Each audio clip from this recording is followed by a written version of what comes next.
ഈ രണ്ടാം രാത്രിയിൽ ദൈവവചന കേൾവിക്കായി ഹൃദയങ്ങൾ ഒരുക്കാം.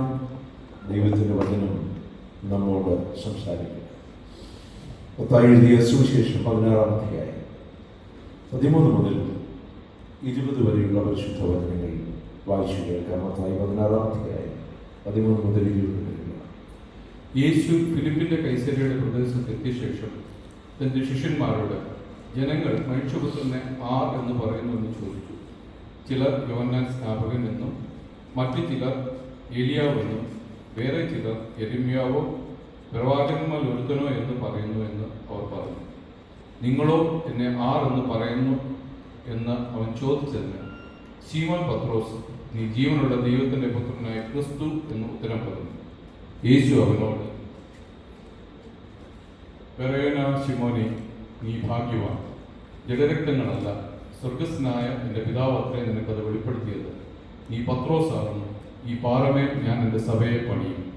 പാതാള ഗോപുരങ്ങൾ അതിനെ ജയിക്കുകയില്ല എന്നും ഞാൻ നിന്നോട് പറയുന്നു. സ്വർഗരാജ്യത്തിൻ്റെ താക്കോൽ ഞാൻ നിനക്ക് തരുന്നു. നീ ഭൂമിയിൽ കെട്ടുന്നതും ഒക്കെയും സ്വർഗത്തിൽ കെട്ടപ്പെട്ടിരിക്കും. നീ ഭൂമിയിൽ അഴിക്കുന്നതൊക്കെയും സ്വർഗത്തിൽ അഴിഞ്ഞിരിക്കും എന്ന് ഉത്തരം പറഞ്ഞു. പിന്നെ താൻ ക്രിസ്തു ആകുന്നു എന്ന് ആരോട് പറയാതിരിക്കാൻ ശിഷ്യന്മാരോട് കൽപ്പിച്ചു. 13-ാം വാക്യം. യേശു ഫിലിപ്പിന്റെ കൈസര്യയുടെ പ്രദേശത്ത് എത്തിയ ശേഷം ഈ രാത്രിയിൽ വചനകേൾവിയുടെ തലക്കെട്ടായിട്ട് ഞാൻ കൊടുത്തിരിക്കുന്നത് ഫിലിപ്പിന്റെ കൈസര്യ. ഫിലിപ്പിന്റെ കൈസര്യ. നമ്മുടെ ഈ ദിനങ്ങളിലെ ധ്യാനങ്ങളൊക്കെയും ആത്മീയതയിലെ പ്രകടനപരതയെക്കുറിച്ച് വിശ്വപ്രസിദ്ധമായ ഒരു നോവലാണ് ഖോവാദീസ്.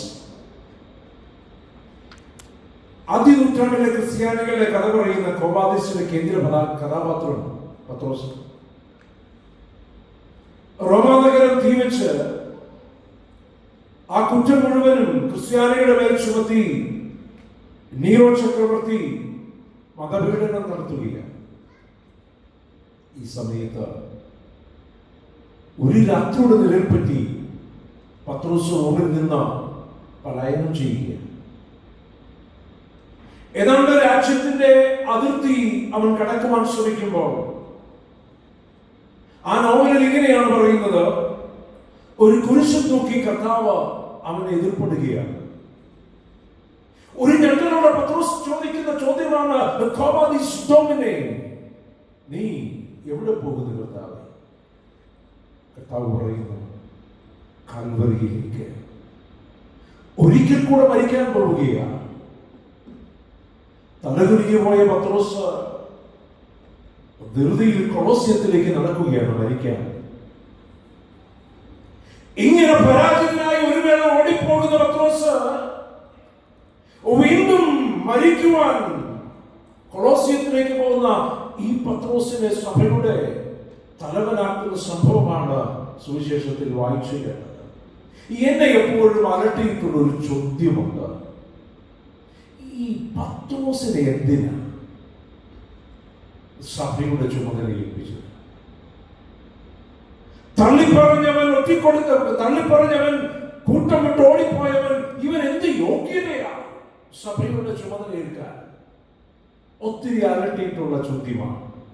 ഇനി തെരഞ്ഞെടുപ്പിൽ ബുദ്ധിയാണ് മാനദണ്ഡമെങ്കിൽ മത്തായിയോടെ ഉണ്ടായിരുന്നു. കാരണം അവനെ കുറിച്ച് പറഞ്ഞ ടാക്സ് കളക്ടർ ആയിരുന്നു, ഒരു ഗസ്റ്റഡ് ഓഫീസറാണ് ആ കാലഘട്ടത്തിൽ. അവന്റെ റാങ്കിങ് വെച്ച് നോക്കുമ്പോൾ അപ്പോൾ ബുദ്ധിയുടെ കാര്യത്തിൽ ഉന്നതനായിരുന്ന മത്തായി തെരഞ്ഞെടുക്കപ്പെട്ടില്ല. തീക്ഷ്ണതയുടെ കാര്യത്തിൽ യാക്കോബ് ഉണ്ടായിരുന്നു, തീവ്രവാദിയായ യാക്കോബ്. റോമ ഭരണത്തിനെതിരെ ഒളിപ്പോരാട്ടം നടത്തിയ യാക്കോബ് ദൈവരാജ്യം വെട്ടിപ്പിടിക്കുവാൻ എന്തുകൊണ്ടും യോഗ്യൻ. ഈ യാക്കോബും തെരഞ്ഞെടുക്കപ്പെട്ടില്ല. വേദപണ്ഡിതന്മാർ പറയുന്നു, സൗന്ദര്യത്തിന്റെ കാര്യത്തിൽ യോഹന്നാൻ അതിസുന്ദരനായിരുന്ന തിയോളജിയൻസ് പറയുന്നത്. സൗന്ദര്യത്തിന് മികവാണെന്ന യോഹന്നാൻ ഒഴിവാക്കപ്പെട്ടു. ഇനി ചങ്കൂറ്റത്തിന്റെ കാര്യം എടുത്താൽ ആരായിരുന്നു? തോമസ്. അവനോടൊപ്പം മരിക്കാം. ധൈര്യം പറയാൻ ഉണ്ടായിരുന്നത് തോമസിന് മാത്രമാണ്. അവന്റെ മുറിപ്പാടിൽ ഒന്ന് തൊടണമെന്ന് വാശി പിടിച്ചവൻ തോമസ്. ഇനി ഞാൻ ഈ പറഞ്ഞതുപോലെ ബുദ്ധിയിൽ മികവില്ലാത്തവൻ, തീഷ്ണതയിൽ അത്ര പോരാത്തവൻ, സൗന്ദര്യത്തിൽ അത്ര പോരാത്തവൻ, ചങ്കൂറ്റത്തിൽ ധൈര്യത്തിലും അത്ര പോരാത്തവൻ. പത്രോസിനെ കുറിച്ച് പറയുമ്പോൾ കുറച്ച് എടുത്തിയാട്ടത്തിന്റെ മുൻഗണനയെ പറയാനുണ്ടായിരുന്നു. ഈ ഗുണങ്ങളൊന്നുമില്ലാത്ത പത്രോസിനെ സഭയുടെ ചുമതലക്കാരനാക്കി എന്തുകൊണ്ട് യേശു തന്നെ? വളരെ ഗൗരവമായി ഒത്തിരി എന്നെ അലട്ടിയിട്ടുള്ള ചോദ്യം, എന്താണ് ഈ പത്രോസിന് ഈ ഒരു സ്ഥാനത്തേക്ക് വരാനുള്ള യോഗ്യത? പ്രിയമുള്ളവരെ, ഒരുപക്ഷെ ഞാൻ ഇതൊക്കെ വായിച്ചപ്പോൾ ഇത് തന്നെ എനിക്കും തോന്നിയത്. ദൈവസ്നേഹത്തിലേക്ക് വരുവാൻ ലോകത്തിന്റെ മാനദണ്ഡങ്ങളിൽ പറയുവാൻ മികവൊന്നുമില്ലാത്ത ഒരുവന്റെ 15ാമത്തെ വയസ്സിൽ യേശുവിന്റെ സ്നേഹം തേടി വന്നു. അതാണ് എനിക്ക് പങ്കിടുവാനായിട്ടുള്ളത്. പത്രോസിനെ തെരഞ്ഞെടുത്തു. ആ പത്രോസിന് ആകെ അറിയാമായിരുന്ന ഒന്ന് മീൻപിടുത്തമാണ്.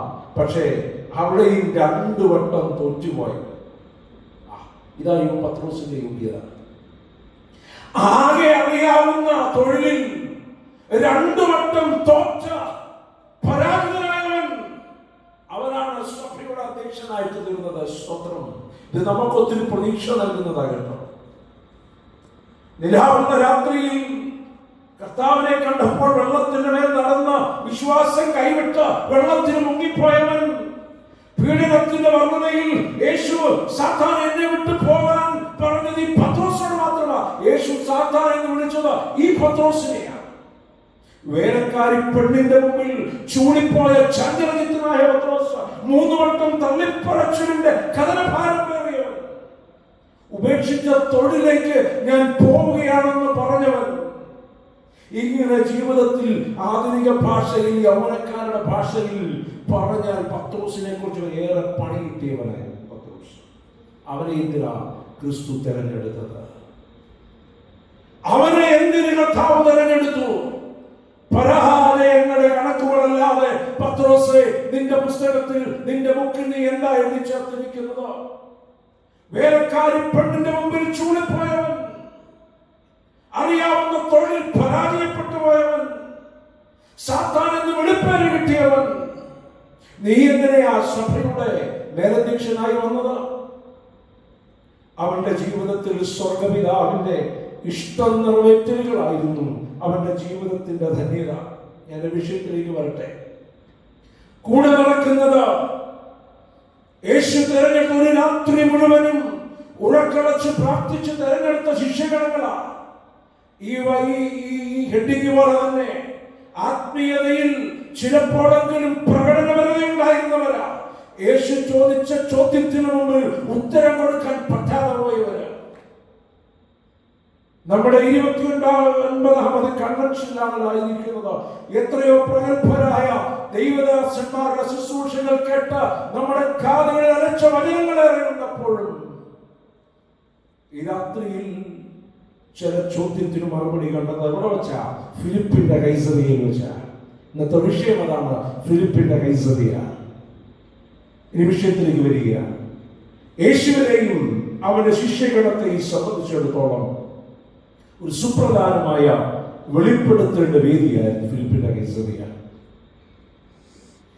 യേശു ആരാണെന്നുള്ള ചോദ്യത്തിന് മുമ്പിൽ സമുചിതമായ ഒരു മറുപടി പറയാൻ പത്രോസിന് സാധിക്കുന്നുണ്ട്. യേശു ഈ ഉത്തരത്തിൽ സംപ്രീതനാവുന്നു. സഭയുടെ ചുമതല അവനെ ഏൽപ്പിക്കുന്നു.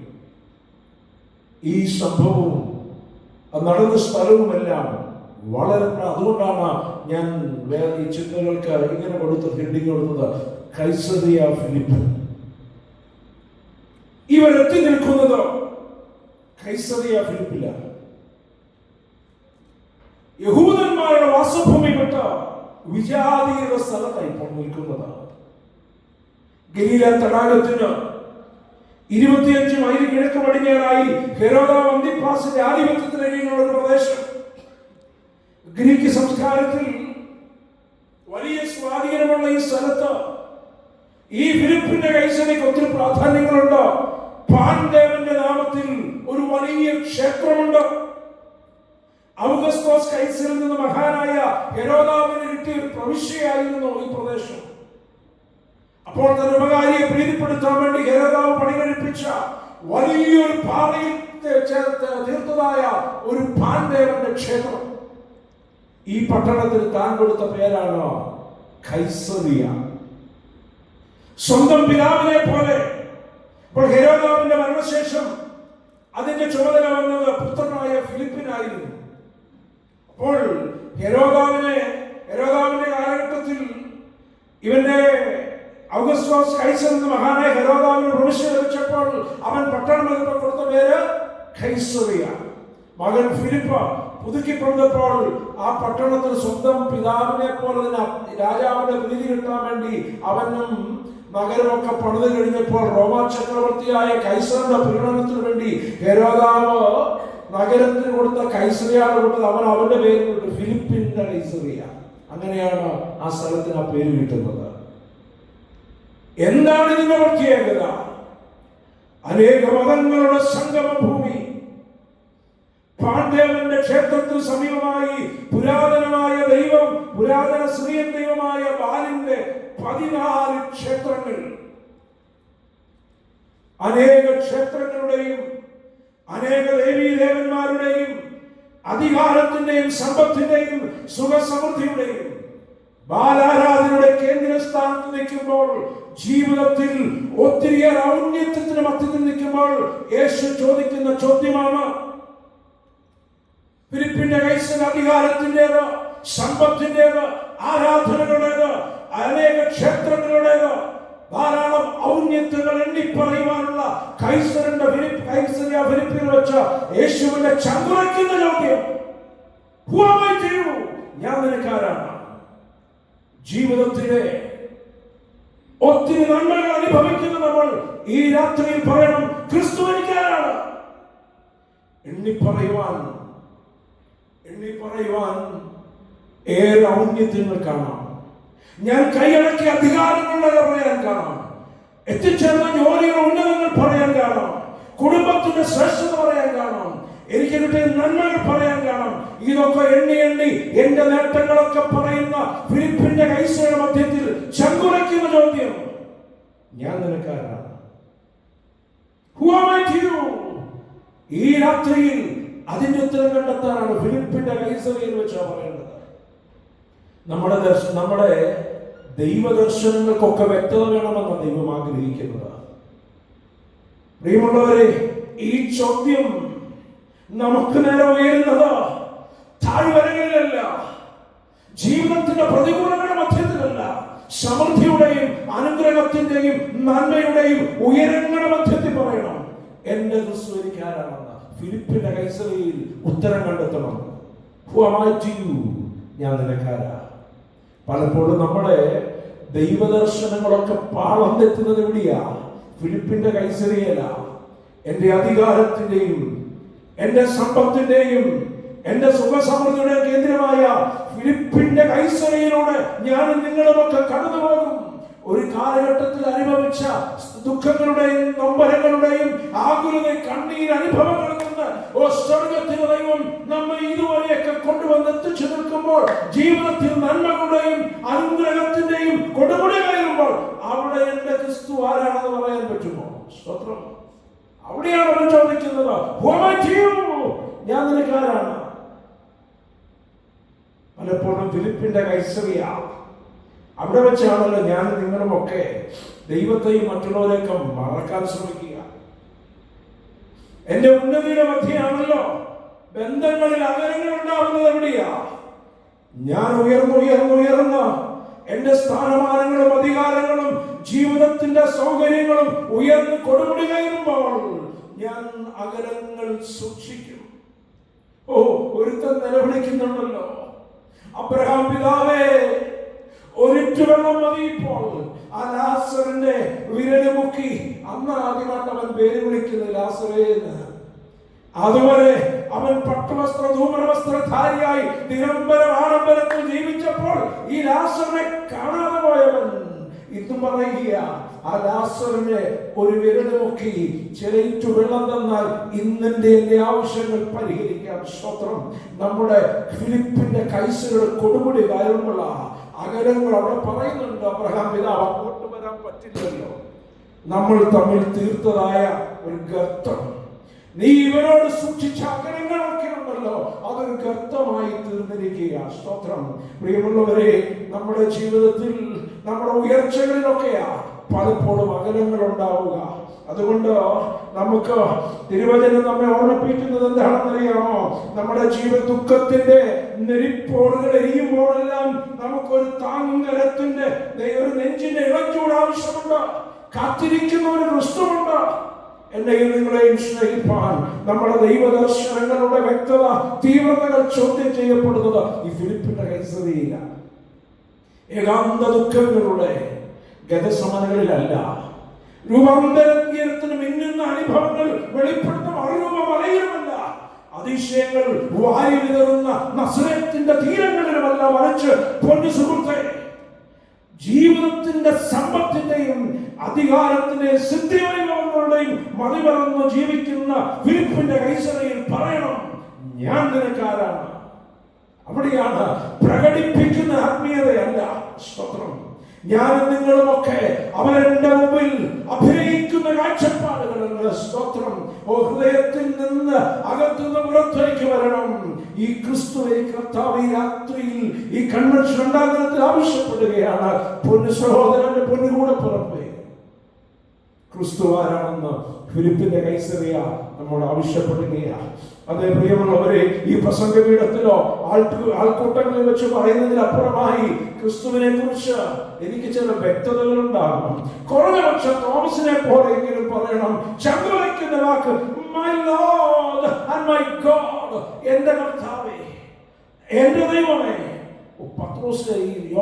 തോമസിന്റെ ആ പ്രാർത്ഥന എനിക്ക് ഒത്തിരി ഹൃദയത്തെ സ്പർശിച്ച പ്രാർത്ഥനയാ. അവന്റെ വീഴ്ചകൾ കണ്ടപ്പോൾ, അവൻ കർത്താവുമായി അവൻ സമ്മതിച്ചു കഴിഞ്ഞപ്പോൾ അവന്റെ ചങ്കുലയ്ക്കുന്ന പ്രാർത്ഥനയാ, എന്റെ കർത്താവേ, എന്റെ ദൈവമേ.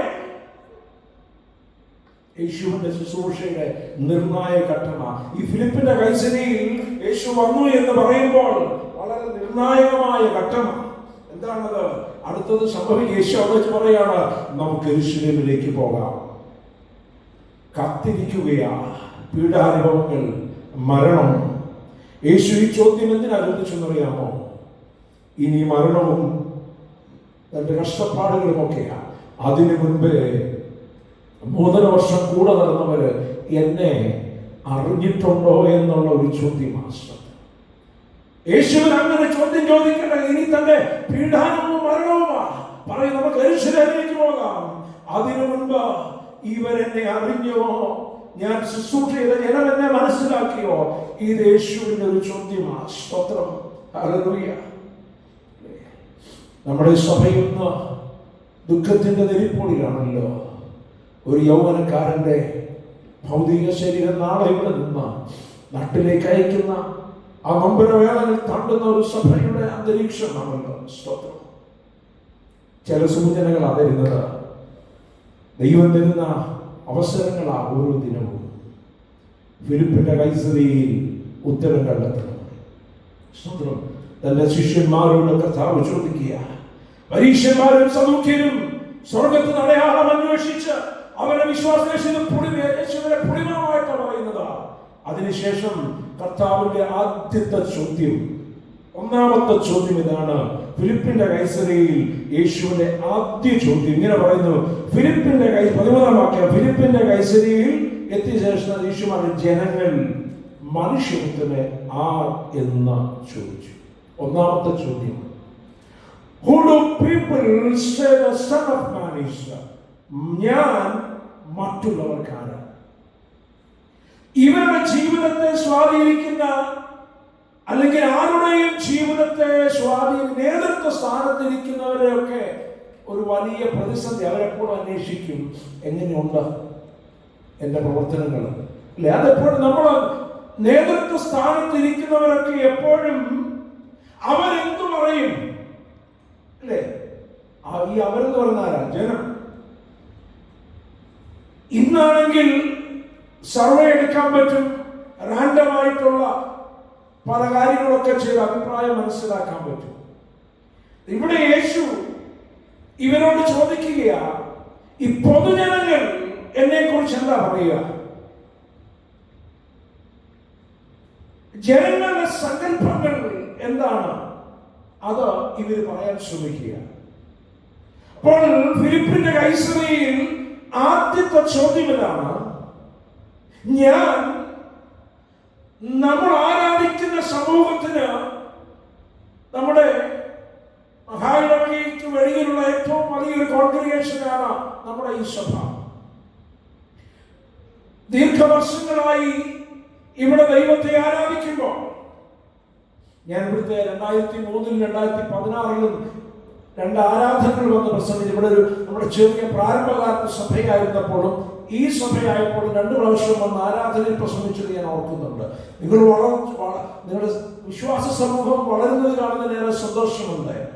പക്ഷെ ഞാനൊരു ചോദ്യം ചോദിക്കട്ടെ,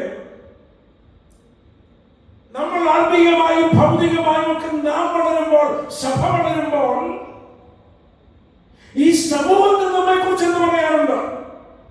നമ്മുടെ ക്രിസ്തുവിനെ നാം സാക്ഷിക്കുന്ന, നാം കൊടുക്കുന്ന ക്രിസ്തുവിനെ കുറിച്ച് സമൂഹം എന്ത് പറയുന്നു?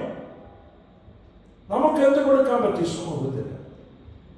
ഈ സങ്കല്പങ്ങൾ പറയാൻ തുടങ്ങി. ഇവർ പറയാണ്, firstly he said, U are the John the Baptist. ചിലർ പറയുന്നു, നീ സ്നാപക യോഹന്നാനാണ്. ശിഷ്യന്മാരോടാ ചോദ്യം. അവർ മനസ്സിലാക്കിയത് പറയുക.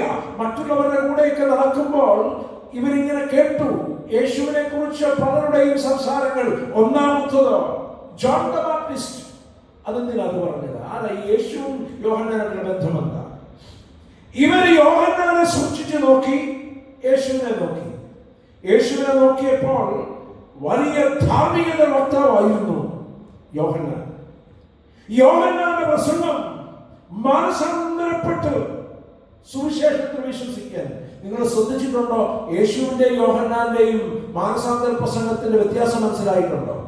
എന്താ യോഹന്നാൻ എന്താ പറഞ്ഞിരിക്കുന്നത്? മാനസാന്തരപ്പെട്ട സുവിശേഷത്തെ വിശ്വസിക്കും. യേശു എന്താ പറയുന്നത്? കാലം തികഞ്ഞു. യേശു കാലം തികഞ്ഞു മാനസാന്തരപ്പെട്ടോളാണ് എന്ന് പറഞ്ഞാൽ എന്താ? ഒരു ടൈം ബൗണ്ടാണ്. യേശു യോഹന്നാൻ പറഞ്ഞത് മാനസാന്തരപ്പെട്ട ദൈവരാജ്യത്തിലേക്ക് വരാനാണ്. യേശു പറയുന്ന തിടുക്കമാണ് പറയുന്നത്. കാലം തികഞ്ഞു. ചിട്ടയായ ജീവിതശൈലിയായ യോഹന്നാന് തീഷ്ണതയോടോ സർപ്പസന്തതികളെ, യോഹന്നാന്റെ വാക്കാ. യേശുവിന്റെ വാക്കും യോഹന്നാന്റെ വാക്കുകളും ശ്രദ്ധിച്ചപ്പോൾ ഒത്തിരി സാമ്യം. രണ്ടുപേരുടെ പ്രസംഗം അനുതാപത്തെ കുറിച്ചാണ്. രണ്ടുപേരുടെ ജീവിതം ലളിതമായിരുന്നു. രണ്ടുപേർക്കും ധാർമ്മികതയുടെ വക്താക്കളായിരുന്നു. രണ്ടുപേരും പ്രാർത്ഥനാ മനുഷ്യരായിരുന്നു. രണ്ടുപേരും താമസന്മാരെ പോലെ ജീവിക്കുന്നത്. ഈ സാമ്യം കൊണ്ട് ജനങ്ങൾ പറഞ്ഞു. യേശുവിനെ കണ്ടപ്പോൾ പറയാണ്, ഇവനെ കണ്ടാൽ, ഇവന്റെ രീതി കണ്ടാൽ ഇത് യോഹന്നാൻ സ്നാപകനാ. അപ്പോൾ അടുത്തവൻ അല്ല, ഞാൻ വേറൊന്നും കേട്ടു കേട്ടോ. ഒരുവൻ പറഞ്ഞു, ഞാൻ കേട്ടത് യോഹന്നാനാണ്. മറ്റൊരല്ല, ഞാൻ വേറൊന്ന് കേട്ടോ. അതെന്താ? ഞാൻ കേട്ടത് ഈ ഏലിയാവുമായിട്ട് ബന്ധം. ഞാൻ ഒരു ദിവസം പോയപ്പോൾ അവിടെ നിന്നപ്പോൾ കേട്ടത് ഈ യേശുവിനെ കുറിച്ച് ഏലിയാവിനെന്നാണ് ഞാൻ കേട്ടത്. അതെന്താ? ഏലിയാവും യേശുവുമായിട്ടുള്ള ബന്ധം. ഇസ്രായേലിൽ ദൈവാരാധന മടക്കിക്കൊണ്ടുവരുവാൻ ശ്രമിച്ച ശക്തനായ പ്രവാചകനാണ് ഏലിയാവ്. വിഗ്രഹാരാധന ഇറങ്ങി അവസാനിപ്പിക്കാൻ സ്വർഗത്തിന് അഗ്നി ഇറക്കി ബലിവസ്തുക്കളെ ദഹിപ്പിച്ചവൻ പ്രാർത്ഥനയുടെ മഴ പെയ്യുന്നത് നിർത്തി. പ്രാർത്ഥനയുടെ മഴ പെയ്യിച്ചു. അത്ഭുതങ്ങൾ വാരി വിതറുന്നവനാണ് ഏലിയാവ്. ജനം നോക്കിയപ്പോൾ ഇത് തന്നെയാണ് യേശുവിലും. അത്ഭുതങ്ങളും പ്രാർത്ഥനകളിലും.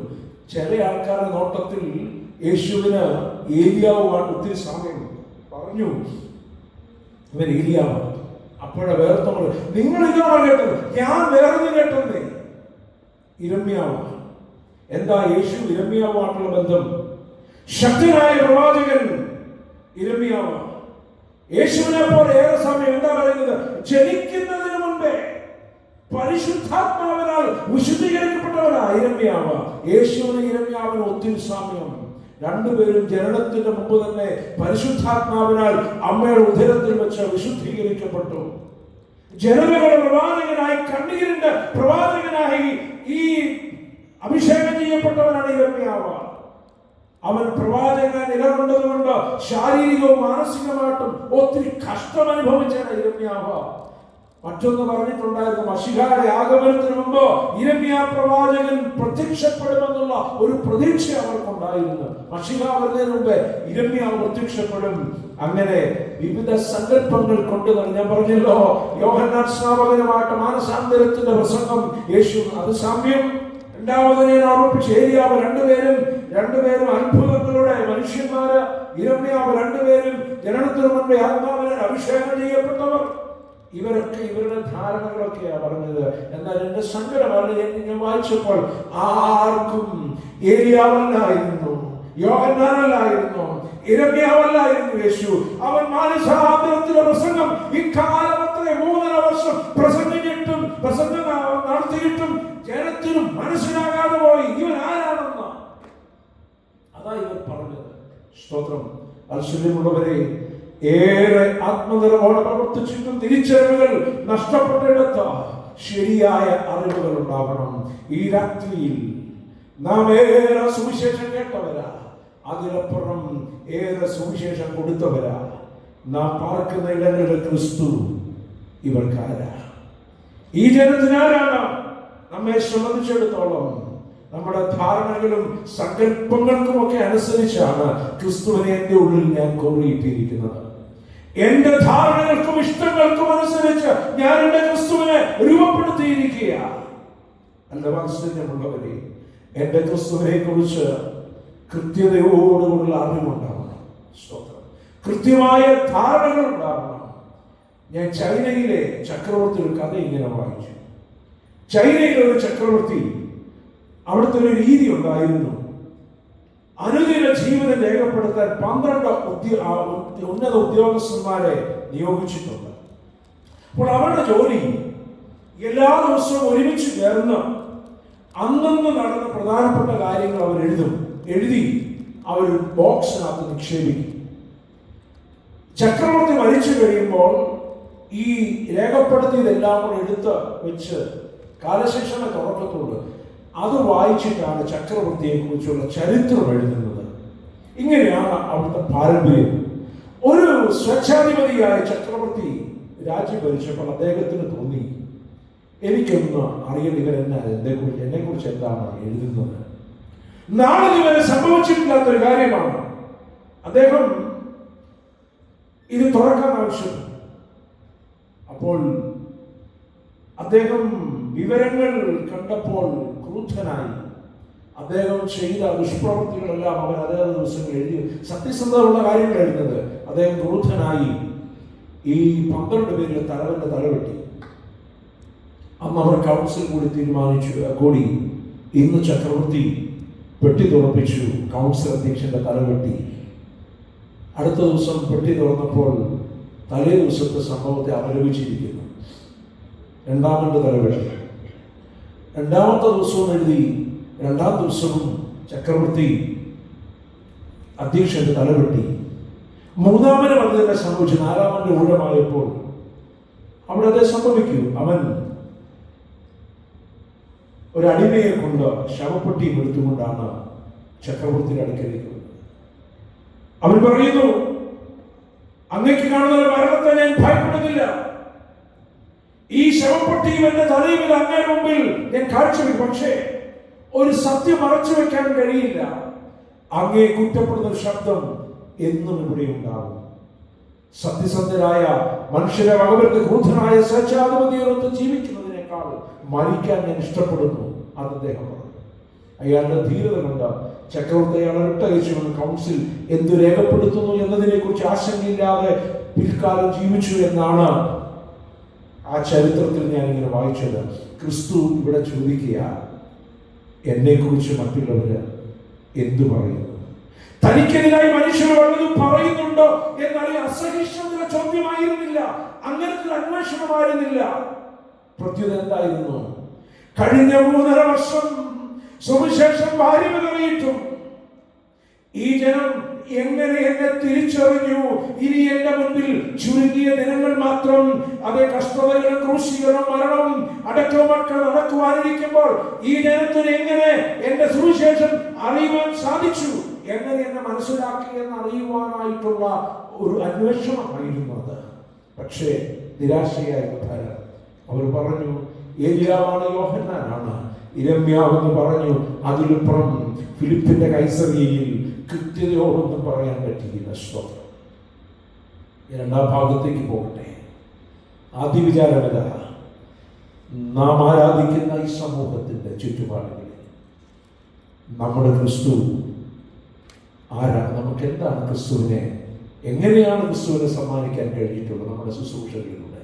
2, ഫിലിപ്പിന്റെ കൈസറിയ ആവശ്യപ്പെടുന്ന രണ്ടാമത്തെ ചോദ്യം ഇതാണ്, Who am I to you? ഞാൻ നിങ്ങൾക്കാരാ? ഇവിടെയാണ് വ്യക്തിപരമായിട്ട് ഉത്തരം ക്രിസ്തു ആവശ്യപ്പെടുന്നത്. ഫിലിപ്പിന്റെ കൈസറിയ ആവശ്യപ്പെടുന്ന രണ്ടാം ചോദ്യം, യേശു നിനക്കാരാണ്? അറിവിന്റെ തലത്തിൽ നിന്നുകൊണ്ട് യേശു ആരാകുന്നു നമുക്ക് പറയാനാകും. പക്ഷേ അറിവിന്റെ തലത്തിലെ മറുപടികളാണ് നേരത്തെ പറഞ്ഞത്. യോഹന്നാനാണ്, ഏലിയാവാണ്, ഇരമ്യാവ്, അതവർ അറിഞ്ഞ കാര്യങ്ങളാണ്. അതല്ല ക്രിസ്തു ആവശ്യപ്പെടുന്നത്. അനുഭവത്തിന്റെ തലങ്ങളിൽ നിന്നുകൊണ്ട് പറയണം, ക്രിസ്തു എനിക്ക് ആരാണ്? അതിന്റെ ഉത്തരമാണ് അവൻ ആവശ്യം. ഇത് പറയേണ്ടത് എവിടെയാ? എന്റെ ഫിലിപ്പിന്റെ കൈസറിയില്ല. അധികാരത്തിന്റെയും സമ്പത്തിന്റെയും ഔന്നത്യങ്ങളുടെ ഉന്നതത്തിന്റെയും ജീവിതത്തിലെ സമ്പൽ സമൃദ്ധിയുടെ മധ്യത്തിൽ എനിക്ക് കഷ്ടതയിൽ പറയും, ക്രിസ്തു എനിക്ക് വേണമെന്ന്. കാരണം അത് അതികഠിനമായ രോഗത്തിന്റെ മധ്യയെ ഡോക്ടർമാരിന് ഒരു സാധ്യതയില്ലെന്ന് പറയുമ്പോൾ ക്രിസ്തു അല്ലാതെ പിന്നെ ആരെ ആശ്രയിക്കാൻ കഴിയുക? സാമ്പത്തികമായ ബാധ്യതകൾ എന്നെ കീഴ്പ്പെടുത്തുമ്പോൾ കർത്താവിനല്ല പിന്നെ ആരെ ആശ്രയിക്കുക? അത് എന്റെ കഷ്ടതകളിൽ പറയാൻ പറ്റും. പക്ഷേ ഫിലിപ്പിന്റെ കൈസറിയ എന്ന് പറയുന്ന വലിയ ഔന്നത്യത്തിന്റെ മധ്യത്തിൽ ഈ ക്രിസ്തു ആരാണെന്ന് വാത്സല്യമുള്ളവരെ പറയാൻ നമുക്ക് അത് അനുഭവത്തിന്റെ തലങ്ങളിൽ നിന്നുകൊണ്ട് വേണം പറയാൻ. യേശു എപ്പോൾ അത് ചോദിച്ചെന്നറിയാമോ? 30-ാം വയസ്സിൽ. ആ ചോദ്യത്തിന് വളരെ അർത്ഥമുണ്ട്. കാരണം ആ കാലഘട്ടത്തിൽ എല്ലാവരെയും അലട്ടുന്ന ഒരു ചോദ്യമുണ്ട്, ഞാൻ ആരാ? ഈ ചോദ്യത്തിന് ഉത്തരം കണ്ടെത്തിയവരാണ് യഹൂദ പാരമ്പര്യം ഗുരുവെന്ന് വിളിക്കുന്നത്. അങ്ങനെയുള്ള 30 വയസ്സ് തികയുന്നതിന് മുമ്പ് അവരെ സ്വന്തം വെളിപ്പെടുത്തണം ആരാണെന്നുള്ളത്. ക്രിസ്തു തന്നെ വെളിപ്പെടുത്തി. അതുകൊണ്ടാണ് റബ്ബി 30 വയസ്സിനുള്ളിൽ അവരാരാണെന്ന് വെളിപ്പെടുത്തേണ്ട ഒരു ദൗത്യം ഉണ്ടായിരുന്നത്. ക്രിസ്തു ആരാണെന്ന് വെളിപ്പെടുത്തി. അപ്പോൾ അതുകൊണ്ടാണ് ചോദിക്കുന്നത്, ആ കാറ്റും കടലും ശാന്തമായപ്പോൾ ചോദിക്കുന്നു, ഇവൻ ആരാ? അവൻ 30 വയസ്സിനുള്ളിൽ അത് വെളിപ്പെടുത്തി. സന്ദേഹം കൊണ്ട് സ്നാപകൻ കാരാഗ്രഹത്തിൽ ശിഷ്യന്മാരയച്ചു, വരാനിരിക്കുന്നവൻ നീയോ? അന്ധതയും ബധിരതയും ഉള്ളവർ സുഖപ്പെട്ടവർ ആൾക്കൂട്ടം ചോദിക്കുന്നുണ്ട്, ഇവൻ ആയിരിക്കുന്നു എന്നാണ് ഇത് ഉത്തരം. ചോദ്യങ്ങളും സന്ദേഹങ്ങളും നിർണയങ്ങളും ഒക്കെ ക്രിസ്തു ആരാണെന്നതിനെ കുറിച്ചാണ് നിൽക്കുമ്പോൾ അവന് 2 അപ്പം വർദ്ധിപ്പിച്ചത് ചോദ്യങ്ങളുടെ മധ്യയാണ്. ഒരു വേള വെള്ളത്തിന്റെ മുകളിൽ കൂടെ നടന്ന് പൊങ്ങിത്താന്ന് പത്രോസിനെ അവൻ കയറി പിടിച്ചു. അവൻ സത്യമായി ദൈവപുത്രനാണ്. ഇങ്ങനെ യേശുവിനെ കുറിച്ച് എത്രയോ വട്ടം പറഞ്ഞു ഇവൻ ദൈവപുത്രനാണെന്ന്. കർത്താവ് ചോദിക്കുകയാണ്. അനുഭവങ്ങൾ എന്ന് പറയാനുള്ള ചോദ്യമാണ്, ഞാൻ നിങ്ങൾക്ക് ആരാണ്? ഈ ചോദ്യത്തിന് അറിവിലെ ഉത്തരമല്ല, അവബോധത്തിന്റെ ഉത്തരം. നിങ്ങൾ ശ്രദ്ധിച്ചോ? ഈ ചോദ്യം എവിടെ വെച്ചാണ് ചോദിക്കുന്നത്? മത്തായി എഴുതിയ സുവിശേഷത്തിന്റെ പകുതി പിന്നിട്ട് 16-ാം അധ്യായത്തിൽ വന്നപ്പോൾ പകുതി ദൂരം യേശുവും ശിഷ്യന്മാരും സഞ്ചരിച്ചു. ഈ അധ്യായത്തിന്റെ പകുതിയിൽ വന്നിട്ട് യേശു പകുതി ദൂരം നാമം പിന്നിട്ടിരിക്കുമ്പോൾ ചോദിക്കുന്നത്, ഒരുപക്ഷേ അറിയില്ല വാത്സല്യമുള്ളവരെ, ആയുസ് എത്ര നാളെന്ന് അറിയില്ല. നമ്മുടെ ആയുസിന്റെ പകുതി ദൂരം താണ്ടിയപ്പോൾ യേശു ചോദിക്കുന്ന ചോദ്യത്തിന് ഈ രാത്രിയിൽ മറുപടി വേണം. ഞാൻ ആരാ? ഇതെനിക്ക് പറയാൻ അവകാശമുണ്ട്. കാരണം 6-7 വർഷങ്ങൾക്ക് മുൻപ് ഓക്കൽക്കോട് കീറി മുറിച്ച് കിംസ് ഹോസ്പിറ്റലിൽ കിടന്നപ്പോൾ ഡോക്ടർമാർ പറഞ്ഞു, നിർത്തിക്കണം, ഇനി ഒരിക്കലും പ്രസംഗിക്കരുതെന്ന്. ഇനി ഒരിക്കലും പ്രസംഗിക്കരുത്. 17 വർഷത്തെ നീണ്ട പ്രസംഗങ്ങളിൽ ഒക്കെ കൂടെ മുഴുവൻ താഴ്ന്ന് തുന്നിക്കെട്ടി കിംസ് ഹോസ്പിറ്റലിൽ കിടന്നപ്പോൾ പറഞ്ഞു, ഇനി പ്രസംഗിക്കരുത്, 10 മിനിറ്റ് കൂടുതൽ ശബ്ദമെടുക്കരുത്. 3 വർഷം മാറി നിന്നു, പറ്റിയില്ല. ഭ്രാന്ത് പിടിച്ചവരെ പറയായി. ദൈവവചനം പ്രസംഗിക്കാതെ താല്പര്യമുള്ളി വന്നപ്പോൾ കർത്താവ് ഇറങ്ങുക എന്ന് പറഞ്ഞ് ഇറങ്ങിയതാ. അനുവാദമില്ല ഇങ്ങനെ പറയാൻ. പക്ഷെ അറിയില്ല വാത്സല്യമുള്ളവരെ, 15ാമത്തെ വയസ്സിൽ അനുഭവിച്ച രക്ഷയുടെ സന്തോഷം. ഒരു രാഷ്ട്രീയക്കാരന്റെ മകനായി ജനിച്ച് ഞാൻ 8ാം വയസ്സിൽ രാഷ്ട്രീയത്തിൽ ഇറങ്ങി. 3ാം ക്ലാസ്സിൽ പഠിച്ചപ്പോഴാണ് ആദ്യമായി രാഷ്ട്രീയത്തിൽ ഇറങ്ങിയത്. ഒരു രാഷ്ട്രീയക്കാരനാകുന്നതിനപ്പുറം ഒന്നും ജീവിതത്തിലില്ലാത്തവൻ, മുൻപിന് വലിയ രാഷ്ട്രീയ ഭാവി. പക്ഷെ എനിക്ക് വേണ്ടി പ്രാർത്ഥിച്ചൊരു സമൂഹമുണ്ട്. 15ാമത്തെ വയസ്സിൽ എൻ്റെ യേശു രക്ഷിതാവായി സ്വീകരിച്ചപ്പോൾ ഈ കുട്ടിക്ക് അറിയാം, ചെറിയ പ്രായം മുതൽ ഞാൻ യേശുവിൻ്റെ അതെ 5 വർഷം കോളേജ് വിദ്യാഭ്യാസത്തിൽ ഈ വേദപുസ്തകം ഇല്ലാതെ ഞാൻ എൻ്റെ കോളേജിൽ പോയിട്ടില്ല. എൻ്റെ പുസ്തകത്തിൻ്റെ കൂടെ എന്നും വേദപുസ്തകം ഉണ്ടായിരുന്നു. പരിഹസിച്ച കൂട്ടങ്ങളുണ്ടായിരുന്നു. എൻ്റെ പോക്കറ്റിൽ ട്രാക്റ്റുമായിട്ട് കോട്ടയത്തെ പ്രൈവറ്റ് ബസ് സ്റ്റാൻഡിൽ രാവിലെ ട്രാക്റ്റ് കൊടുത്തിട്ടാണ് ഞാൻ കോളേജിൽ പോകുന്നത്. എന്നെ തേടി വന്ന ദൈവത്തിൻ്റെ സ്നേഹം. സ്തോത്രം. 16, 17, 18 വയസ്സുള്ളപ്പോൾ കോട്ടയത്തിന്റെ പല തെരുവിൽ നിന്നുകൊണ്ട് യേശുവിനെ പ്രസംഗിക്കാൻ ഒരു മടിയിൽ തോന്നിയില്ല. ഇത്ര വലിയ സ്നേഹമാണ് ക്രൂശിന്റെ സ്നേഹം. ഈ ശുശ്രൂഷയ്ക്കിറങ്ങണമെന്ന് പറഞ്ഞപ്പോൾ രാഷ്ട്രീയത്തിന്റെ വലിയ സ്വാധീനം എൻ്റെ അപ്പൻ തകർന്നു പോയി. അദ്ദേഹം എൻ്റെ മുമ്പിൽ വെച്ച് നീട്ടിയ 3-4 ജോലിയുടെ ഓഫറുകളുണ്ട്. അദ്ദേഹത്തിന് ഒറ്റ വാക്കിൽ ജോലിയാണ്. ഇത് മതിയെന്ന് പറഞ്ഞപ്പോൾ തകർന്നു പോയ അപ്പൻ കാലങ്ങളെടുത്തു അദ്ദേഹം ഇതിലേക്ക് മാനസികമായിട്ട് അടുത്തു വരാൻ. ഈ സ്നേഹം മാടി വിളിക്കുമ്പോൾ ഇവിടെ മത്തായിയുടെ സുവിശേഷം പകുതി ദൂരം താണ്ടിയപ്പോൾ യേശു പറയുക, ചോദിക്കുക, ഞാൻ ആരാ നിങ്ങൾക്ക്? സ്തോത്രം. ഈ രാത്രിയിൽ മറുപടി കണ്ടെത്തണം, അവബോധത്തിൽ നിന്ന് പറയണം. പത്രോസ് പറയുക, U are the son of A living God. നീ ജീവനുള്ള ദൈവത്തിന്റെ പുത്രൻ. ജീവനുള്ള ദൈവം. എന്റെ ക്രിസ്തുവിന്റെ പ്രത്യേകത ജീവനുള്ള ക്രിസ്തുവാണ്. ജീവനും ശക്തിയുമുള്ള ദൈവത്തിന്റെ വചനമാണ്. യേശു എല്ലാ ശിഷ്യന്മാരെയും കൂടെയാ നീ എന്നല്ല പറഞ്ഞത്, നിങ്ങൾ എന്നെ കുറിച്ച് ആരെന്ന് പറയുന്നു? നിങ്ങൾ എന്നെ കുറിച്ച് ആരെന്ന് പറഞ്ഞത്? 12 പേരെ പ്രതിനിധിയായി പത്രോസ് പറയുക, യു ആർ ദ ക്രൈസ്റ്റ്. ക്രിസ്തു എന്ന് പറയുമ്പോൾ ഇത് 2 വാക്യം നിങ്ങൾക്ക് അറിയാമോ, ശ്രദ്ധിച്ചിട്ടുണ്ടോ? 2 വാചകങ്ങൾ, 2 വേദപുസ്തകം 2 വാക്യങ്ങൾ കൂട്ടിച്ചേർത്ത പത്രോസ് ജീവനുള്ള ദൈവം. ഒന്ന് അത് ഹോശേയ പ്രവചനം 1:10 നിങ്ങൾ ജീവനുള്ള ദൈവത്തിന്, you are the son of living god. Hosea പ്രവചനത്തിൽ നിന്നുള്ള വാചകവും മത്തായി 11:6 സദ്വാർത്ത കൊണ്ടുവരുന്ന ദൂതനെ പീഡിതന്മാർക്ക് വിടുതൽ കൊടുക്കുന്നവനാണ് ക്രിസ്തു. ഈ 2 വാചകങ്ങൾ ചേർത്താണ് U are the son of God, നീ ദൈവത്തിന്റെ പുത്രനാണെന്ന് പറയുമ്പോൾ 2 വാചകങ്ങളുടെ ഒന്നിച്ചു ചേർത്തുള്ള മറുപടിയാണ് പത്രോസ് കൊടുക്കുന്നത്. അപ്പോൾ പത്രോസിന്റെ ഒരു വലിയ വിശ്വാസ പ്രഖ്യാപനമാണ്, നീ ജീവനുള്ള ദൈവത്തിന്റെ പുത്രനായ ക്രിസ്തു. ഇതൊരു വലിയ വിശ്വാസ പ്രഖ്യാപനമാണ്. സ്തോത്രം. ഹല്ലേലൂയ. ഞാൻ ഓർമ്മിപ്പിക്കുന്നത് പോലെ ഈ കാലങ്ങളിലെ പ്രകടനമാക്കി തീർന്ന ആത്മീയതയ്ക്കപ്പുറമായി പാട്ടുണ്ട്, പ്രാർത്ഥനയുണ്ട്, ദൈവവേലയ്ക്ക് കൊടുക്കുന്നുണ്ട്. അതൊക്കെ ക്രിസ്തുവിനെ അതെല്ലാം ചെയ്യുമ്പോൾ തന്നെ വാസ്തവമായി യേശുവിനെ ജീവിതത്തിൽ രക്ഷിതാവും കർത്താവുമായി സ്വീകരിക്കാനായിട്ട് കഴിഞ്ഞിട്ടുണ്ട്. അതിനപ്പുറം ഈ രക്ഷയുടെ അനുഭവത്തിലേക്ക് കടന്നു വരാതെ നാം ചെയ്യുന്നതൊക്കെ പ്രകടനമായിട്ട് പലപ്പോഴും എനിക്ക് തോന്നിയിട്ടുള്ളത്. സ്തോത്രം. സംഭവിക്കേണ്ടത് രക്ഷാനിർണയം പ്രാപിക്കുക എന്നുള്ളതാണ്. രക്ഷയുടെ അനുഭവത്തിലേക്ക് ഇതാ ജീവനുള്ള ദൈവത്തിന്റെ പുത്രനായ ക്രിസ്തു എന്ന് പറയുമ്പോൾ സ്തോത്രം, ഇതാ ഒരു എൻലൈറ്റ്മെന്റ്, എന്താണ്? ബോധോദയമാണ്. ബാക്കി 11 പേർക്ക് മനസ്സിലാകാത്ത ഒന്ന് പത്രോസ് മനസ്സിലാക്കി. അത് അവന്റെ ജീവിതത്തിലെ ബോധോദയമാണ്. ഈ കൺവെൻഷന്റെ 2ാം ദിനം, 29ാമത് കൺവെൻഷന്റെ 2ാം ദിനത്തിൽ എന്റെ കർത്താവ് ചോദിക്കുന്ന ഈ ചോദ്യങ്ങൾക്ക് ബോധോദയം ഉണ്ടാവണം. എന്റെ രക്ഷകനായി ക്രിസ്തുവിനെ ജീവിക്കുന്ന ക്രിസ്തു, ഹല്ലേലൂയ, എന്റെ പാപങ്ങൾക്ക് വേണ്ടി കാൽവരിയുടെ ഉന്നതങ്ങളിൽ തകർക്കപ്പെട്ട യോഹന്നാൻ ചൂണ്ടിക്കാണിച്ച ക്രിസ്തു ലോകത്തിന്റെ പാപത്തെ എടുക്കുവാൻ വന്ന ദൈവത്തിന്റെ കുഞ്ഞാടാണെന്നുള്ള തിരിച്ചറിവുകൾ, പ്രകടനങ്ങൾക്ക് ഈ രാത്രി അവസാനം കുറിക്കണം. പകുതി ദൂരം പിന്നിട്ട് കഴിയും.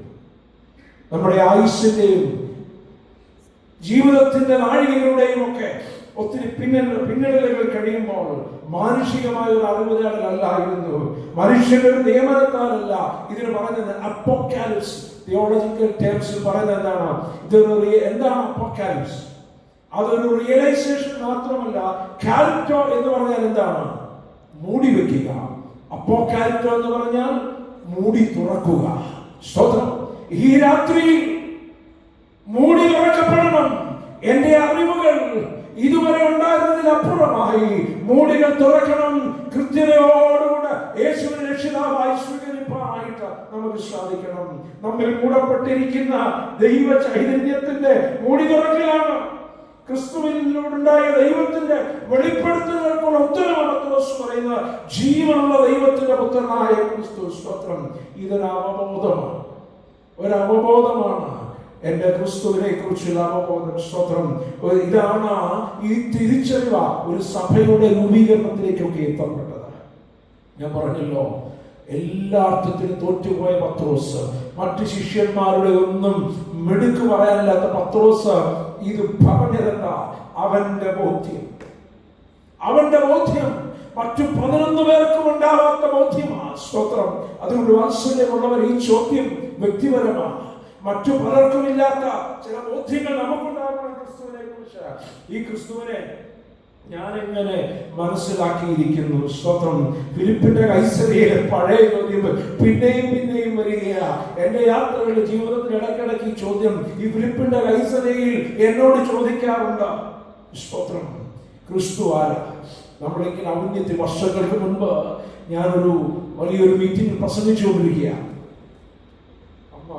ഉമ്മൻചോട് തിരുമേനി അന്ന് അച്ഛനായിട്ടിരിക്കുന്ന സമയത്ത് പ്രസംഗമൊക്കെ കഴിഞ്ഞ് ഇറങ്ങി വന്നപ്പോൾ എന്നോട് കുറെ ആൾക്കാർ വന്നിങ്ങനെ പല ആവർത്തി പറഞ്ഞു, അച്ഛ പ്രസംഗം വളരെ ടച്ചിങ് ആയിരുന്നു. എന്നോട് ദൈവാത്മാവ് സംസാരിച്ചതൊക്കെ പറഞ്ഞപ്പോൾ ഇതെല്ലാം ഊണ് കഴിഞ്ഞ് വന്നപ്പോൾ എന്നെ വിളിച്ചു മാറ്റി നിർത്തിയിട്ട് ഉമ്മൻചോട് എന്നോട് പറഞ്ഞു, വരാം, ഒരു കാര്യം നിന്നോട് പറയാം. ഇന്നും പ്രാർത്ഥിക്കുന്നതിനേക്കാൾ ഇന്ന് 2 മണിക്കൂർ കൂടുതൽ ഇന്ന് പ്രാർത്ഥിച്ചോണം, പാവലിച്ചു മുട്ടുമ്പോൾ ഇന്ന് പ്രാർത്ഥിച്ചോണം. കാരണം എൻ്റെ പ്രസംഗം ഇന്ന് വളരെ ശക്തമായിരുന്നു. ഒത്തിരി പേര് വന്ന് അപ്രീഷിയേറ്റ് ചെയ്ത് കണ്ട് നീ തകർന്നുകൂടാതെ നീ പ്രാർത്ഥിച്ചില്ലെങ്കിൽ. ഉയരങ്ങളിലേക്ക് പോകുമ്പോൾ കൂടുതൽ വിനയപ്പെട്ടോണം കർത്താവിന്റെ സന്നിധി. പ്രസംഗം ആരെങ്കിലും നല്ലതായിരുന്നു പറഞ്ഞാൽ അന്ന് കൂടുതൽ പ്രാർത്ഥിച്ചോണം, ശത്രു നിന്നെ തകർക്കുമെന്ന് പറഞ്ഞു. നമുക്കറിയാതെ വരുന്ന ചില ഔന്നത്യങ്ങളുണ്ട്, തകർന്നു പോകുമെന്ന് പറഞ്ഞു. മറ്റാരും എനിക്ക് അങ്ങനെ ഒരു ഉപദേശം തന്നിട്ടില്ല. സ്തോത്രം. അതെന്റെ ജീവിതത്തിൽ ഒരു വലിയ ഉപദേശമായി ഇന്ന് ഞാൻ കണക്കാക്കുന്ന പ്രിയമുള്ളവരെ, എന്റെ ക്രിസ്തുവായ ആവശ്യം നേരത്തെ അണിയുന്ന ഒരു ആഭരണം പോലെ, പണം ആവശ്യമുള്ളപ്പോൾ ATM പോലെ, രോഗം വരുമ്പോൾ സമീപിക്കാവുന്ന ഡോക്ടർ പോലെ ആവശ്യങ്ങൾക്ക് മാത്രം സമീപിക്കുന്ന ഒരാളായി മാറുന്നവനല്ല ക്രിസ്തു. അങ്ങനെ ആവരുത് എന്റെ ക്രിസ്തു. കാര്യം കാണാൻ വേണ്ടി മാത്രം തേടുകയും സമീപിക്കുകയും ചെയ്യുന്ന ഒരുവനല്ല ക്രിസ്തു. 2000-ലധികം വർഷങ്ങൾക്ക് മുമ്പ് പാലസ്തീനോട് നന്മ ചെയ്തുകൊണ്ട് കടന്നു പോവുകയും അവസാന യഹൂദ മതാനുസാരികളുടെ റോമൻ അധികാരികളും ചേർന്ന് ക്രൂശിൽ തറച്ചു കൊള്ളുകയും ചെയ്ത ഒരു ചരിത്ര പുരുഷൻ മാത്രമാണോ ക്രിസ്തു? അങ്ങനെ ആവരുത് ക്രിസ്തു. നമ്മെ എപ്പോഴും പരിപാലിച്ചുകൊണ്ട് കൂടെ നടക്കുന്ന ക്രിസ്തു, ഇമ്മാനുവേലായ ക്രിസ്തു, കൂടെയുള്ളവനായ ക്രിസ്തു. അല്ലെ, പലപ്പോഴും നമ്മുടെ വലിയ കുഴപ്പം എന്താണെന്ന് അറിയാമോ? ആദാമും ഹവ്വായും ചെയ്തതുപോലെയാ. തെറ്റ് ചെയ്തു കഴിഞ്ഞപ്പോൾ ദൈവം ആദാമിനോട് ചോദിച്ചു, നീ എന്താ ചെയ്തത്? ഞാനല്ല, ഹവ്വായിലേക്കാ. ഹവ്വ പറഞ്ഞു, ഞാനല്ല, പാമ്പ്. അത്രയും വലിയ വേദവസ്തുക്കളുണ്ട്, ഞാൻ കുറച്ചുകൂടെ നീട്ടാൻ പോവുക. ഹവ്വ പറഞ്ഞു പാമ്പിലേക്ക്, പാമ്പ് പറഞ്ഞു പഴത്തിലേക്ക്, പഴം പറഞ്ഞു ഞാനല്ല, ഈ വൃക്ഷമല്ല, വൃക്ഷം പറഞ്ഞു ഞാനല്ല, ഈ വേരാണ്, വേര് പറയുന്നു ഞാനല്ല, ഈ മണ്ണാകാരം. ആരും അവരുടെ തെറ്റുകൾ സമ്മതിക്കാതെ, ജീവിതത്തിൽ വന്നുപോയ പിഴകൾ ഏറ്റുപറയാതെ, അവരിലേക്കും മറ്റുള്ളവരിലേക്കും എന്റെ തെറ്റുകളെ പലപ്പോഴും ഞാൻ വെച്ചുകെട്ടുവാൻ ശ്രമിക്കുമ്പോൾ ആരും തെറ്റിന്റെ ഉത്തരവാദിത്വം ഇങ്ങനെ ഏറ്റെടുക്കാതെ വന്നപ്പോൾ യഹൂദ സമൂഹം എന്താ ചെയ്തെന്നറിയാമോ? വർഷത്തിലൊരിക്കൽ ഒരു കുഞ്ഞാടിനെ കണ്ടുപിടിക്കരുത്. എല്ലാ ജനസമൂഹത്തിന്റെയും തെറ്റുകള് കുഞ്ഞാടിന്റെ തലമേൽ ചാർത്തി അവരെ പുരോഹിതൻ ഈ കുഞ്ഞാടിനെ എല്ലാ പാപഭാരവും ഈ കുഞ്ഞാടിന്റെ തലമേൽ വെച്ചിട്ട് എങ്ങോട്ട് വിടും? മരുഭൂമിയിലേക്ക് അയക്കും. അല്ലെ? അങ്ങനെയാണ് ദിവസം വായിക്കുന്നത്. എന്നിട്ട് എന്ത് ചെയ്യും? ഈ കുഞ്ഞാട് ഇങ്ങനെ ദാഹിച്ചും വലഞ്ഞും വന്യമൃഗങ്ങളാൽ ആക്രമിക്കപ്പെട്ട് കൊല്ലപ്പെടുമ്പോൾ എല്ലാ യഹൂദ പുരുഷന്മാർക്കും എന്തുണ്ടാവും? ഒരു ദീർഘശ്വാസം. എന്റെ പാപമില്ല, ഒന്നും ചെയ്യാത്ത കുഞ്ഞാടിന്റെ മേൽ സകല യഹൂദ സമൂഹത്തിന്റെ പാപം ചുമത്തി അവനെ മരുഭൂമിയിൽ അയച്ച് വന്യമൃഗങ്ങളാൽ വേട്ടയാടപ്പെടുമ്പോൾ അവൻ ആശ്വസിക്കുക, ഒരു കുഞ്ഞാടിന് വേണ്ടി മരിച്ചല്ലോ, പാപത്തിന് പരിഹാരമായി. അങ്ങനെയാണ് എന്തുണ്ടായത്?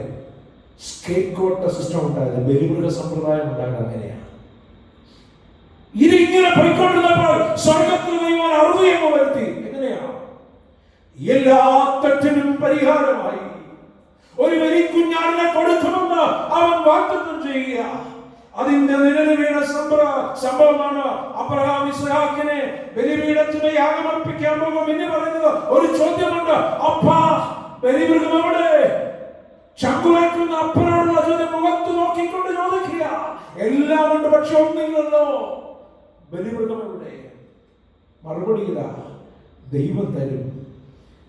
പിന്നീട് നാം കമ്പിൾപ്പടർപ്പിൽ കൊമ്പ് കുരുങ്ങി കിടക്കുന്ന ഒരു കുഞ്ഞാടിനെ കാണുന്നുണ്ട്.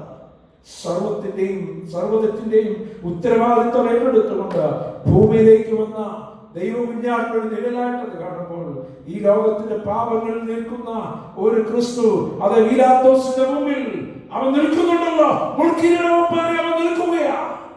സകല മനുഷ്യന്റെയും പാപത്തിന്റെ പരിഹാരമായി ഇസ്ഹാക്കിന് വേണ്ടി കൊമ്പ് കുരുങ്ങി ഉൾപ്പടർപ്പിൽ കിടന്ന കുഞ്ഞാടിനെ പോലെ സകല മനുഷ്യവർഗത്തിന്റെ പാപങ്ങൾക്ക് പരിഹാരമായി പീലാത്തോസിന്റെ മുമ്പിൽ മുൾക്കിരീടവുമായി ക്രിസ്തു എന്ന കുഞ്ഞാടിനെ കൊണ്ട്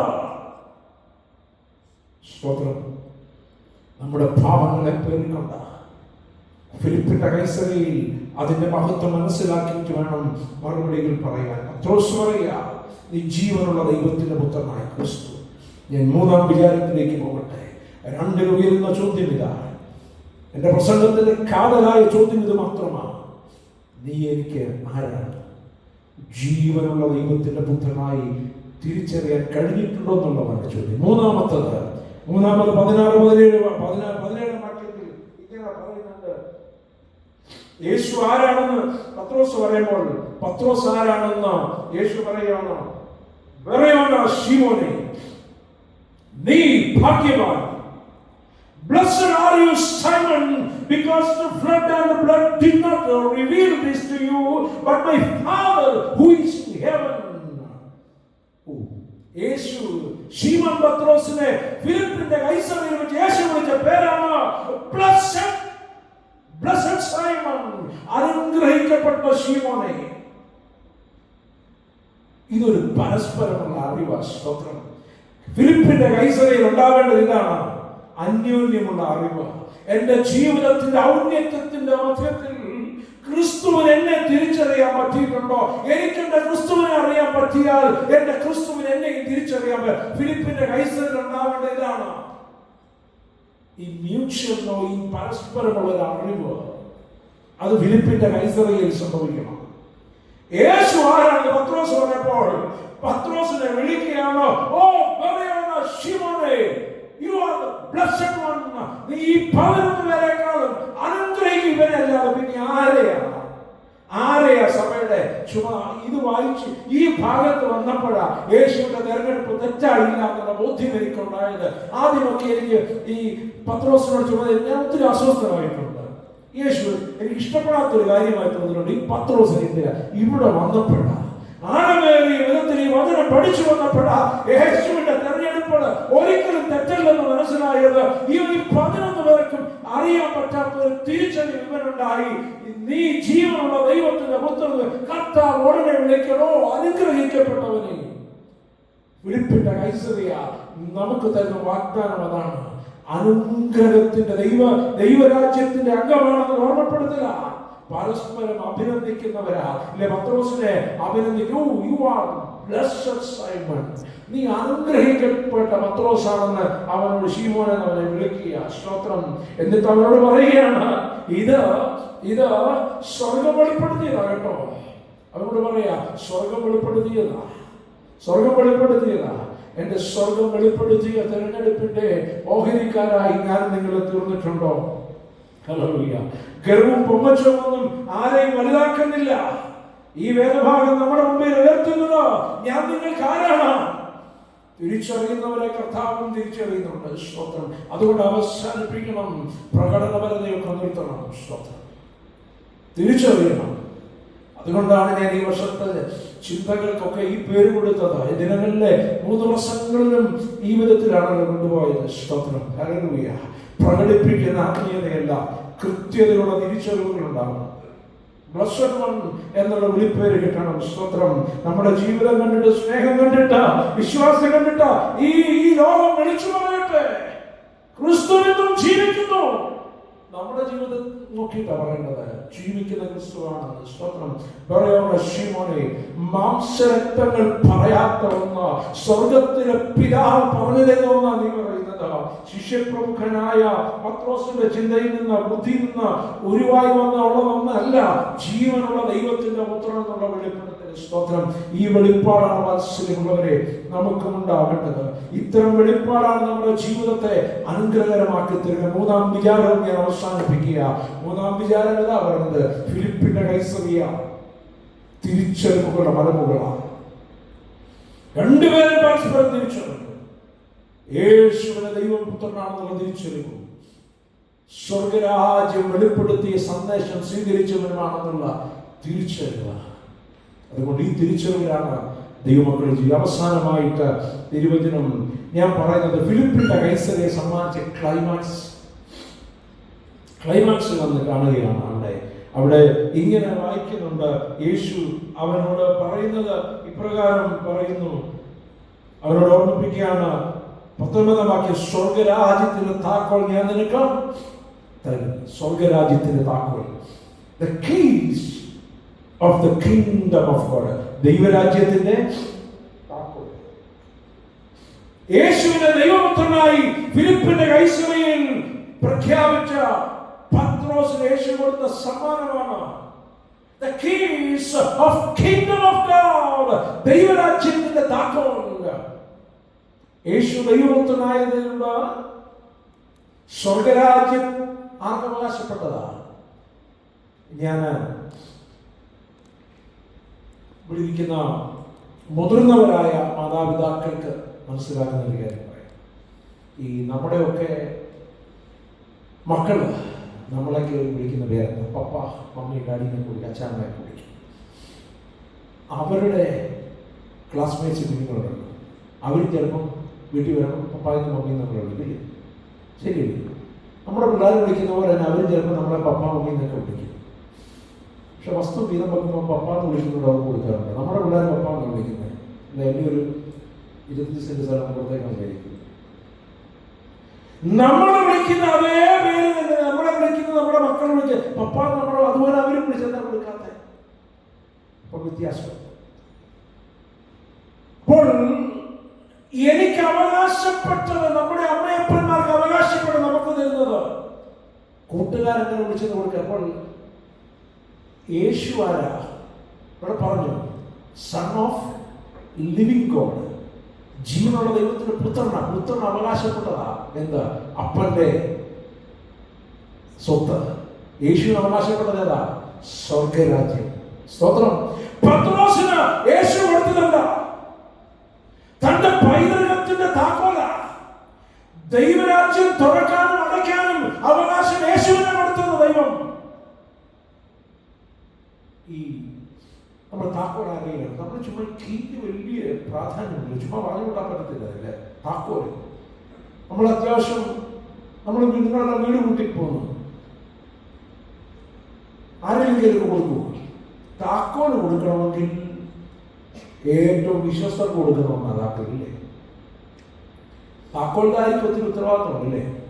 എല്ലാവരും വരുന്നതിന് ഒന്ന് തുറക്കണം, എല്ലാവരും പോയി കഴിഞ്ഞാൽ കൂട്ടാൻ പറ്റും. ഈ പലപ്പോഴും ഓഫീസിൻ്റെയൊക്കെ താക്കോൽ അവരുടെ കയ്യിലൊക്കെ ഉണ്ട്. ഞാൻ അവരുടെ അവസ്ഥ പലപ്പോഴും ആലോചിക്കാറുണ്ട്. അവർക്ക് ഒരു ദിവസം ഒന്നും വരാതിരിക്കണം, അവർ ആരുടെ കയ്യിൽ അവർക്ക് പ്രയാസപ്പെടുക. എല്ലാവരും വരുന്നതിന് തുറക്കണം, ഏറ്റവും അവസാനം പോകണം. താക്കോൽദാരി ഉത്തരവാദിത്തം, വലിയ ഉത്തരവാദിത്തമാണ്. പ്രവേശിപ്പിക്കുകയും അടയ്ക്കുകയും ഒക്കെ ചെയ്യുന്നത്. സ്തോത്രം. അതുകൊണ്ടാണ് യോസേഫിനെ കുറിച്ച് ഉൽപ്പത്തി 39:5 അവനെ he made him overseer in his house. അവനെ ഗ്രഹവിചാരകനാക്കി യോസേഫിനെ. എന്നാൽ ഇന്നത്തെ വലിയ കുഴപ്പമുണ്ടെന്നറിയാം. ഈ താക്കോൽ കൈവശപ്പെടുത്താൻ ശ്രമിക്കുന്നിടത്താണ് ഈ പ്രശ്നമൊക്കെ ഉണ്ടാകുന്നത്. താക്കോല് കിട്ടുകയല്ല, താക്കോല് കൈവശപ്പെടുത്താൻ ശ്രമിക്കുകയാണ്. അവിടെയാണ് പ്രതിസന്ധികൾ രൂപപ്പെടുന്നത്. അപ്പോൾ താക്കോൽ എന്ന് പറഞ്ഞാൽ ഇറ്റ് സിംബലൈസ് ദ റെസ്പോൺസിബിലിറ്റീസ്, ഉത്തരവാദിത്വത്തെ കാണിക്കുന്നതാണ്. നാഥന്റെ ഭവനത്തിന്റെ കാര്യസ്ഥനാണ് താക്കോൽ വാഹകൻ. യെശയ്യാ പ്രവാചകൻ പറയുന്നുണ്ട്, അനീതിയുടെ മുഖങ്ങൾ അഴിച്ചു കളയുന്നു എന്നതിനെയാണ്. യെശയ്യാവ് 42:7, 49:9 അതൊക്കെയാണ് ഇതിന്റെ പിൻഭാഗം. ഇതുകൊണ്ട് ചേർന്ന് വരുന്നത് അനീതിയുടെ മുഖങ്ങൾ അഴിച്ചു കളയുന്നതിന് കെട്ടുക അഴിക്കുക. അത് ഈ താക്കോല് സൂചകമാണ് അതിന്റെ. അപ്പൊ തടവുകാരെ മോചിപ്പിക്കുന്ന, ബന്ധിതർക്ക് മോചനം കൊടുക്കുക, ദൈവരാജ്യത്തെ ആർജവത്തോടെ അന്വേഷിക്കുന്ന തുറന്നു കൊടുക്കുക. എന്റെ വാക്കുകൾ അവസാനിപ്പിക്കട്ടെ. സ്തോത്രം. പ്രിയമുള്ളവരെ, ദൈവരാജ്യത്തിന്റെ താക്കോല് പത്രോസിനെ ഏൽപ്പിക്കുക എന്ന് പറയുമ്പോൾ ഈ താക്കോല് ദൈവരാജ്യത്തിലേക്ക് പ്രവേശനം ആഗ്രഹിക്കുന്നവരെ തുറന്നു കൊടുത്ത് പ്രവേശിപ്പിക്കണം. ദൈവരാജ്യത്തെ സത്യസന്ധമായി അന്വേഷിക്കുന്നതിനുള്ള താക്കോൽ എന്റെ മക്കളുണ്ടോ? സ്വർഗരാജ്യത്തിന്റെ താക്കോൽ ലഭിക്കുന്ന പത്രോസിന് സ്വർഗരാജ്യം മറ്റുള്ളവർക്ക് വേണ്ടി തുറന്നു കൊടുക്കാനുള്ള ഉത്തരവാദിത്തമാണ്. അതുകൊണ്ട് today each disciple's duty is to open the kingdom of heaven to each person. ഓരോരുത്തർക്കും സ്വർഗരാജ്യം തുറന്നു കൊടുക്കുവാനുള്ള ഒരു വിശാല മനസ്കത നമുക്കുണ്ടാകണം. സ്തോത്രം. അത് അല്ലാതെ പരീക്ഷന്മാരെ പോലെ it is not right to shut the kingdom of heaven in front of men like the Pharisees. പരീക്ഷന്മാരെ പോലെ ദൈവരാജ്യം കൊട്ടിയടക്കുന്നവരായി തീരരുത്. നമ്മുടെ വാക്കുകൾ കൊണ്ടും പ്രവൃത്തികൾ കൊണ്ടും ദൈവരാജ്യത്തിലേക്ക് മറ്റുള്ളവർ വരുന്നതിന് ഇല്ലേ, ചിലരൊക്കെ ചില പ്രവർത്തനങ്ങൾ കൊണ്ടൊക്കെ സഭകളിൽ നിന്ന് പോയിട്ടുണ്ട്. ഇന്നയാളുള്ളത് കൊണ്ട് ഞാൻ വരില്ല എന്ന് പറയാറുണ്ട്. എത്രയോ 25 വർഷമായി ഞാൻ വച്ചൊക്കെ. ഇപ്പൊ അവസാനം പോകുന്നത് 7 സഭയുടെ ചുമതല ഒരേ സമയത്ത് ഉണ്ടായിരുന്നത്. ഞാൻ പറഞ്ഞത്, ധാരാളം സഭകളുടെ ചുമതലകളൊക്കെ വഹിക്കുമ്പോൾ ചിലരെങ്കിലും ഒക്കെ ഇഷ്ടപ്പെട്ടില്ല എന്ന് പറഞ്ഞ് ചിലരൊക്കെ ഓടിപ്പോകാറുണ്ട്. ദൈവരാജ്യത്തിന്റെ വാതിലുകൾ അടയ്ക്കരുത്. മനസ്സിലുള്ളത്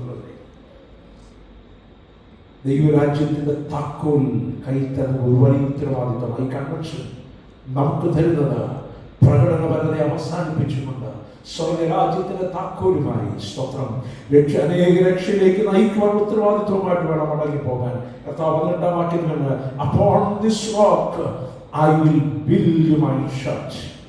Upon this rock, ഈ പാറമേൽ ഞാൻ എൻ്റെ സഭയെ പണിയും. സഭ എന്ന് പറഞ്ഞാൽ എന്താ? എക്ലേസിയ, എക്കാലയോ വിളിച്ചു വേർതിരിക്കപ്പെട്ടവരെന്ന സഭയുടെ അർത്ഥം എന്ന് പറയുന്നത്. പുതിയ നിയമത്തിൽ ദൈവത്തെ ആരാധിക്കുക എന്ന ഉത്തരവാദിത്വത്തോടു കൂടിയാണ്. അതെ പ്രിയമുള്ളവരെ, ഈ സഭ ക്രിസ്തുവിന്റെ ശരീരമെന്നും മണവാട്ടിയെന്നും സൈന്യവും ഭാവി പ്രത്യാശയുള്ള ഒരു ജനമായിട്ടൊക്കെയാണ് പുതിയ നിയമത്തിൽ പറയുന്നത്. പാതാള വാതിലുകൾക്ക് തകർക്കാൻ പറ്റാത്ത സഭയാണ്. സ്തോത്രം. എന്ന് പറഞ്ഞാൽ എന്താ? സാത്താൻ എത്ര ശ്രമിച്ചാലും, വിശ്വാസികളിടയിൽ എന്ത് ത്യാഗം സംഭവിച്ചാലും, ദുഷ്ടോപദേഷ്ടാക്കന്മാർ നുഴഞ്ഞു കയറിയാലും സഭ നശിക്കപ്പെടുകയോ അത് ഇല്ലാതായി പോവുകയോ ചെയ്യില്ല എന്ന് ക്രിസ്തു പറയുകയാണ്. ഈ സഭയെ എതിർത്ത് നോക്കുക. ഒരു സാത്താന്റെ ശക്തിക്കും കഴിയാതെ പാറമേൽ ഉറച്ച സഭയാ. ഏത് പ്രതികൂലങ്ങൾ വന്നുകൊള്ളട്ടെ, യേശു ശീമോനോട് പറയുകയാണ്, അവന്റെ പേര് തന്നെ മാറ്റുകയാണ്. അത് ശീമോൻ എന്ന് പറഞ്ഞ ഞാങ്ങണ പോലെ തെന്നി ഒഴുകിപ്പോയവനെ ഈ ഫിലിപ്പിന്റെ കൈസമയം വെച്ച് അവനാരായി മാറുകയാണ്. ഉറച്ച പാറ, നമ്മുടെ പേര് തന്നെ മാറ്റി. പത്രോസ് പാറ ഉറപ്പുള്ളവനാക്കി മാറ്റി. ഈ ദിവസം വരെയും വിശ്വാസത്തിൽ തികവില്ലാത്തവരായിരുന്നെങ്കിൽ, ഉറപ്പില്ലാത്തവരായിരുന്നെങ്കിൽ, ചഞ്ചലചിത്തനായി പാറയായി കാണുന്ന ക്രിസ്തു, അത് പത്രോസിനെ കുറിച്ചുള്ള കാഴ്ചപ്പാട്, പത്രോസ് എത്തിപ്പെടേണ്ട സാധ്യതകൾ അങ്ങേയറ്റമാണ്. ഒഴുകിപ്പോകുന്ന പത്രോസിനെ പാറ ഉറപ്പിക്കുക എന്ന് പറയുമ്പോൾ അവൻ ക്രിസ്തുവിനെ കുറിച്ചുള്ള അവന്റെ കാഴ്ചപ്പാട്, അവൻ എത്താവുന്നതിന്റെ അങ്ങേയറ്റമാണ്. അവനെ പാറ പോലെ ഉറപ്പുള്ള ക്രിസ്തുവിന്റെ സഭയുടെ കൂട്ടാളിയാക്കി അവനെ മാറ്റുക എന്ന് പറയുന്നത്. ഇതാണ് ഞാൻ നിങ്ങൾ തിരിച്ചറിയേണ്ട പ്രാധാന്യം. നമ്മെ കുറിച്ചുള്ള ദൈവത്തിന്റെ പദ്ധതി എന്താണ്? ചോദിക്കേണ്ട ചോദ്യം ഇതാണ്, കണ്ടെത്തേണ്ട ഉത്തരവും ഇതാണ്. സ്തോത്രം. എന്റെ വാക്കുകളോട് അവസാനിപ്പിക്കട്ടെ. ഫിലിപ്പിന്റെ കൈസറിയ 4 ചോദ്യങ്ങൾ ഞാൻ മറ്റുള്ളവർക്കാര് നമ്മൾ ആരാധിക്കുന്നുണ്ട്, ക്രിസ്തുവിനെ വേണ്ട വിധത്തിൽ കൊടുക്കാൻ കഴിഞ്ഞിട്ടുണ്ടോ? ഫിലിപ്പിന്റെ കൈസറിയ ഔന്നത്യത്തിന്റെ ഇടമാണ്, സമ്പത്തുകളുടെ ഇടമാണ്, സ്ഥാനമാനങ്ങളുടെ ഇടമാണ്. അവിടെ വാസ്തവമായി ക്രിസ്തുവിനെ മാറ്റി ഞാൻ നിനക്കാര. പത്രോസ് ഉത്തരം പറയുന്നുണ്ട്, നീ ജീവനുള്ള ദൈവത്തിന്റെ പുത്രൻ. അവിടെയാണ് 3-ാം വിചാരം പറഞ്ഞത്, പരസ്പരമുള്ള അറിവ്. ഫിലിപ്പിന്റെ കൈസറിയ ക്രിസ്തുവിന് യഥാർത്ഥമായ അറിവുകൾ സമ്മാനിക്കുന്നതിനായിട്ട് മാറണം. അറിവുകൾ പങ്കിട്ടപ്പോൾ പത്രോസിന് കൊടുത്തത് ഒരു ക്ലൈമാക്സ് ആണ്, സ്വർഗരാജ്യത്തിന്റെ ഉത്തരവാദിത്വം. അനേകരെ ദൈവരാജ്യത്തിൽ പ്രവേശിപ്പിക്കുന്ന ഉത്തരവാദിത്വമാണ്. ആ ഉത്തരവാദിത്വം എടുക്കുവാൻ ദൈവത്തിന്റെ ആത്മാവിനെ നമ്മെ സഹായിക്കും.